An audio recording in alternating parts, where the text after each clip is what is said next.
सरकार को पाखरे बहुत उपाय अच्छी दरदाम को नियंत्रण करने किंतु सी कौन प्रकार पदक्षेप नहीं मोटा राज्यसभा निजे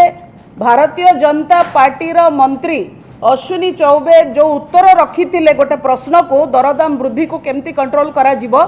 से प्रश्नर मु आपण को देखौची जो थे बहुत कथा अच्छी आपण माने चाहिए ये नोट को नहीं पारिबे किंतु राज्य सरकार कौन कौन या भितर पदक्षेप नहीं जो थे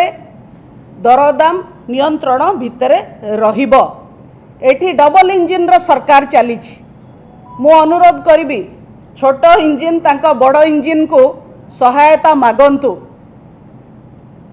केंद्र सरकार को पाखरे बफर स्टॉक थाए से बफर स्टॉक हो बा प्राइस स्टेबिलाइजेशन फंड को व्यवहार करिकी दरदाम को नियंत्रण रो काम करंतु बा सहायतार हाथ मागंतु कौ बाटरे कौटी स्टॉक थिबो आनिकी ओडिसा रे पहुँचबो केमिति एवं ओडिशा लोक केमिति सेथरे लाभवान हेई पारिबे दरकार पड़िले राज्य सरकार निजे किणिकिरी कम पैसा रे ओडिशावासी को ये सबु अति आवश्यक सामग्री जोगै दियंतु खाइबा सामग्री विशेष भाव में जोगै दियंतु एवं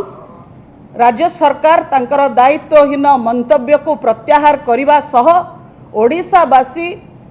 गणतंत्र रे जहाँ भोट रे से जीतिचंती से माने ओडिशावासी सर्वोच्च रे रहिबा कथा बोली जदि राज्य सरकार अनुभव करूनाहांती ताली अत्यंत दुर्भाग्यजनक बोली मु कहिबी आमे कहि सारिचु जे ये कथा जदि सरकार तुरंत नियंत्रण न करंती दरदाम ताले आमे आंदोलन को ओल्हेबु।